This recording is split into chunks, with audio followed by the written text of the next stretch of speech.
안녕하세요. 이번 시간에는 컨테이너와 그리고 도커를 빠르게 이해하는 시리즈입니다. 그래서 최대한 저의 목표는 그 기술적 내용이 없이 최소한 알아야 될 컨테이너와 도커 지식을 설명을 하려고 합니다. 그래서 첫 번째 챕터는 컨테이너인데요. 컨테이너는 특별한 개념이 아니라 프로세스입니다. 그렇기 때문에 운영체제가 관리를 하게 되는데요. 일반 프로세스 다른 점을 설명을 하려고 합니다. 일반 프로세스는 보시는 것처럼 운영체제가 사용자가 프로그램 실행 요청을 하면 이제 메모리에 띄워서 프로세스를 실행을 하겠죠. 그리고 이 프로세스를 관리하게 되는데 제 컨테이너로 실행하는 프로세스는 좀 다른 점이 이 프로세스를 바로 실행하는 게 아니라 컨테이너만의 환경을 생성을 합니다.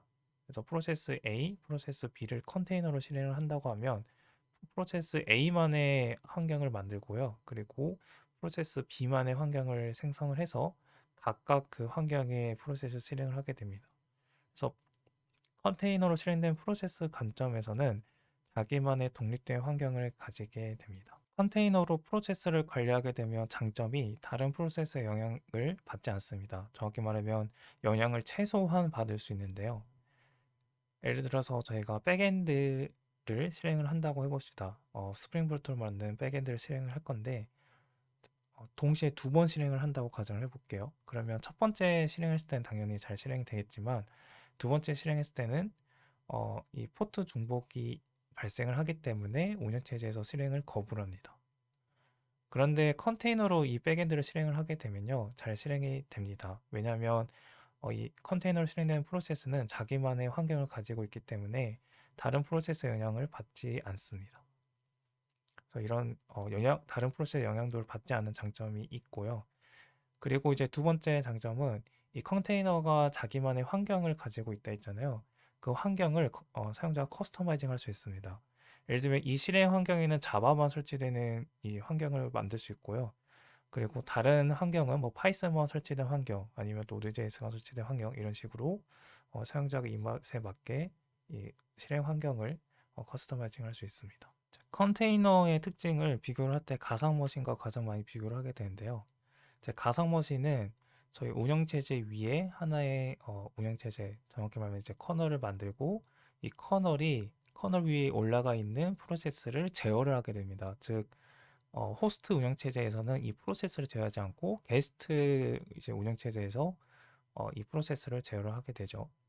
그런데 이제 컨테이너는 이 하나의 이제 커널을 만드는 게 아니라 이 컨테이너를 실행하는 이 커널이 다시 말하면 이제 컨테이너를 실행한 운영체제가 컨테이너 제어권을 가지게 됩니다. 그래서 그림으로 봤을 때는 성능면은 당연히 이제 컨테이너가 조금 더 빠르겠죠.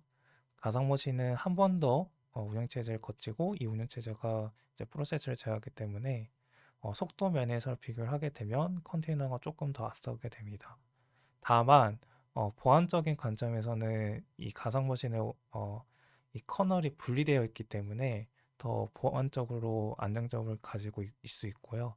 컨테이너는 이 운영체제의 취약점에 따라서 이 컨테이너의 보안 위험이 생길 수 있는 단점이 있습니다.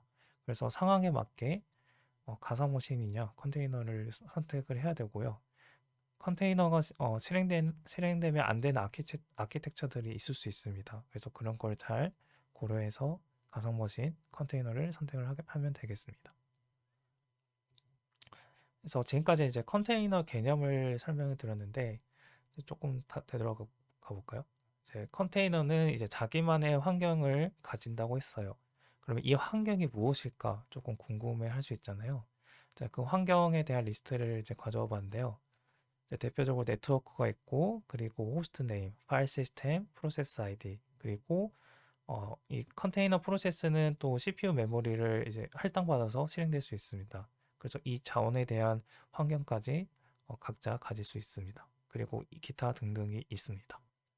최근 2022년 10월 27일에 컨테이너가 어떤 자기만의 환경을 가지고 있는지 자세한 글이 있습니다. 카카오 엔터프라이즈 테크 블로그에 있는 글이고요. 이제 컨테이너 환경에 대해서 좀 궁금하신 분들은 이 장문의 글을 읽고 아마 궁금증을 해소할 수 있을 것 같습니다. 이제 컨테이너에 대한 내용을 정리를 조금 해볼게요. 네, 컨테이너는 자기만의 이제 실행 환경을 가진 프로세스입니다. 이제 그거를 관리하는 주체는 운영체제이고요. 그리고 이 알려진 방법들은 지금 리눅스 운영체제입니다. 그래서 아까 카카오테크 블로그도 이 리눅스 운영체제 기준으로 어떤 실행 환경이 만들어지는지에 대한 설명이 있습니다. 물론 윈도우 운영체제도 컨테이너에 대한 개념이 있는데요. 아직까지는 많이 보편화되지 않아서 대부분 리눅스 운영체제의 기준으로 컨테이너를 생성하고 관리하고 있습니다. 이제 그렇다면 저희가 이 컨테이너 프로세스를 만들려면 어떻게 해야 될까요? 어떻게 명령어를 사용하면 될까요? 아쉽게도 이제 저희 이제 카카오테크 블로그 봤고요. 이 많은 명령어를 저희가 일일이 찾아서 실행 환경을 만들고 그리고 다음에 프로세스를 실행을 해야 됩니다. 단순하게 프로세스를 하나를 만들고 싶은데 리눅스 명령어를 여러 개 쳐야 되는 입장인 거죠. 그래서 많이 불편합니다. 그래서 이런 불편함을 해소하는 게 바로 이제 도커 컨테이너 엔진의 등장입니다. 이제 사용자 입장에서는 이제 컨테이너 실행하는 게 너무 불편하니까 이 과정을 단순화했고요. 도커는 단순히 사용자는 도커 런으로 컨테이너를 실행할 수 있습니다.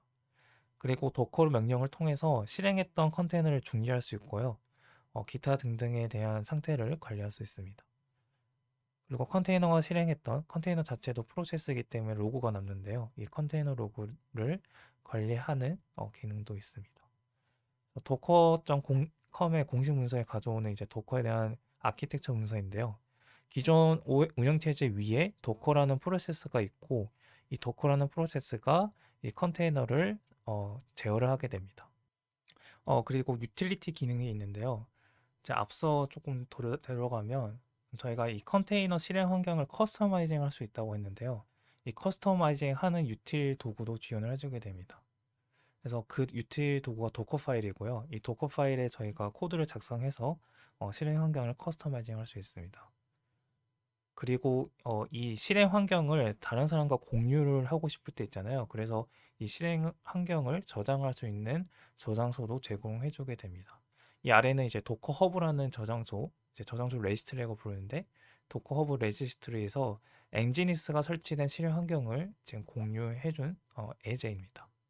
그래서 이런 그래서 도커는 사용자 입장에서 컨테이너 실행과 관리를 단순화했고요. 그리고 컨테이너 표준을 만드는데 매우 많은 기여를 했습니다. 아쉽게도 이제 도커는 리눅스 기반으로 저희가 만들어졌어요. 왜냐하면 이제 윈도우 컨테이너가 많이 보편화되지 않았기 때문에 리눅스에서 실행이 되는 단점이 있습니다. 하지만 이제 윈도우에서도 WSL을 설치를 해서 이 도커 데스크탑과 연동을 해서 도커를 실행할 수 있고요. 아니면 이제 WSL에 직접 설치해서 도커를 사용할 수 있습니다.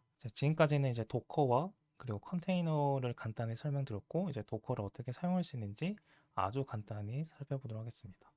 저는 지금 윈도우 운영체제이고요. 도커 데스크탑을 지금 설치를 해서 실습을 하려고 합니다. 그래서 이제 도커 컨테이너 실행 방법은 매우 간단해요. 도커 런 그리고 도커 이미지 이름을 입력하게 하면 되는데요. 이제 도커 이미지는 이제 되돌아가서 이 컨테이너가 실행되는 이 환경을 저희는 이 도커 이미지라고 부릅니다. 그래서 실행 환경을 압축 파일로 만든 상태가 도커 이미지고요. 이 도커 이미지를 저희가 있어야 도커 컨테이너를 실행할 수 있습니다. 도커 이미지가 없다면 이제 도커 허브 아까 소개드렸던 이 도커 이미지를 저장하는 저장소에서 이제 자동으로 다운로드 받아서 실행을 하게 됩니다. 실습에서는 엔지닉스 도커 이미지를 사용을 할 겁니다. 이걸 한번 실습을 해볼게요. 저는 WSL2와 그리고 도커 데스크탑을 사용할 거고요. 도커 런 그리고 엔지닉스의 가장 마지막 버전 레이티스트를 이제 실행을 해볼게요. 저는 지금 로컬에 있기 때문에 지금 다운로드 과정이 없이 바로 실행이 되었습니다. 실행이 되면 지금 도커 컨테이너가 실행이 되었고요. 엔지닉스 실행 로고가 지금 보이죠? 그래서 도커 데스크탑에 보시면 이 컨테이너스라는 이 메뉴가 있습니다. 그리고 이 약간 초록색 아이콘이 지금 컨테이너가 실행 중이라는 의미거든요. 그래서 제가 21초 전에 도커 엔지닉스 도커 컨테이너를 실행했다는 의미입니다. 지금 러닝 상태이죠. 그리고 실행 아이콘이 있습니다. 그리고 이제 명령으로 보고 싶다면 이제 WSL 창을 하나 더 끼고요. 도커 PS를 쳐보시면 제가 42초 전에 실행했던 도커 컨테이너가 보이게 됩니다. 근데 이 도커 컨테이너는 지금 저희가 접근을 할 수가 없어요. 지금 한번 해볼까요? 도커 PS로 저희가 엔지니스 도커 컨테이너를 보면 80번 TCP가 있죠. 즉, 이 컨테이너는 80번 TCP를 사용을 한다고 되어 있지만 어, 한번 들어가 볼까요? 네, 로컬호스트 그리고 80번 포트를 접속을 하게 되면 접속이 되지 않습니다. 분명히 여기는 80번 포트를 사용한다고 되어 있지만 접속이 안 되는 상황이죠. 이걸 해결을 해볼 건데요.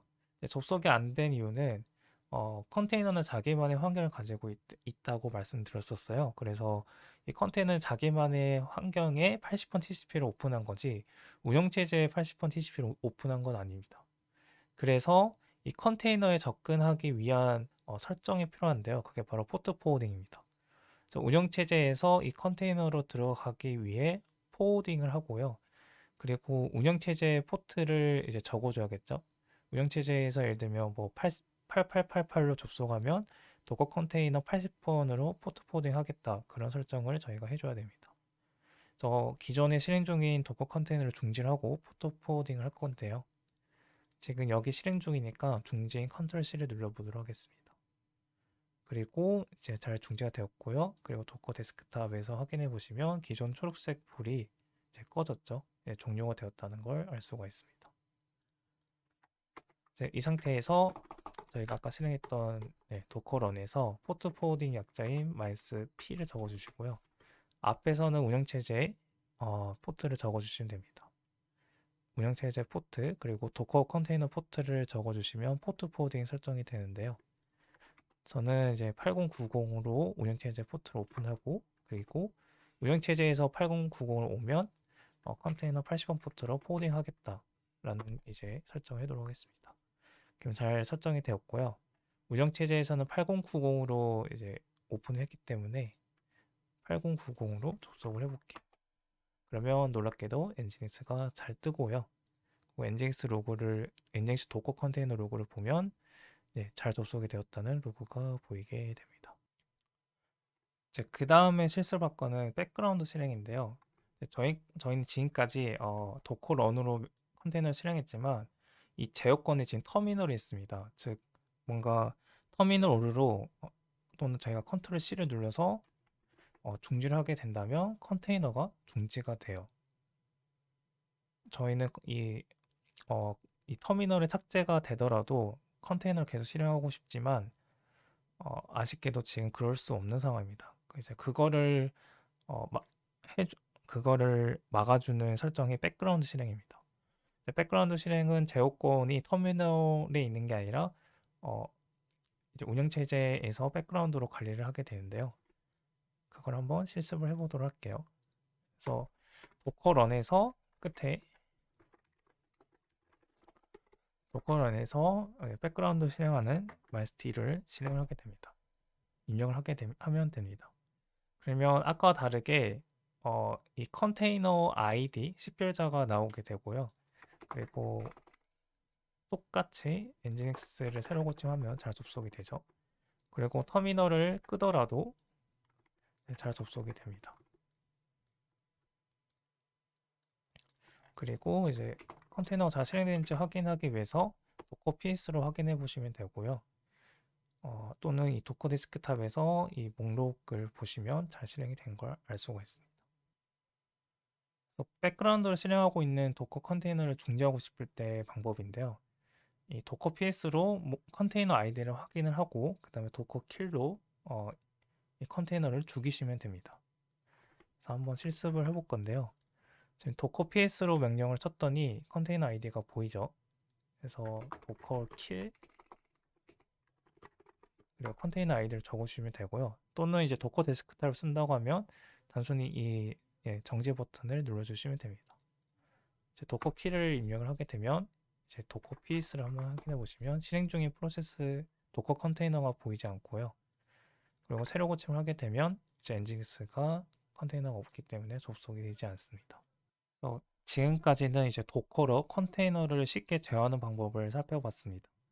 그 위에 많은 기능이 있지만 이번 이제 발표에서는 최소한의 도커와 컨테이너 설명을 다루기 때문에 나머지는 생략을 하도록 하겠습니다. 가장 중요한 거는 컨테이너는 특별한 개념이 아니라 운영체제에서 관리하는 프로세스이고 이 프로세스는 자기만의 환경을 가지게 됩니다. 그게 가장 중요한 포인트고요. 이 환경을 저희가 일일이 제어하기가 어렵기 때문에 불편하기 때문에 이런 컨트롤하는 프로그램들이 필요했고 그 프로그램 중 대표적인 하나가 도커입니다.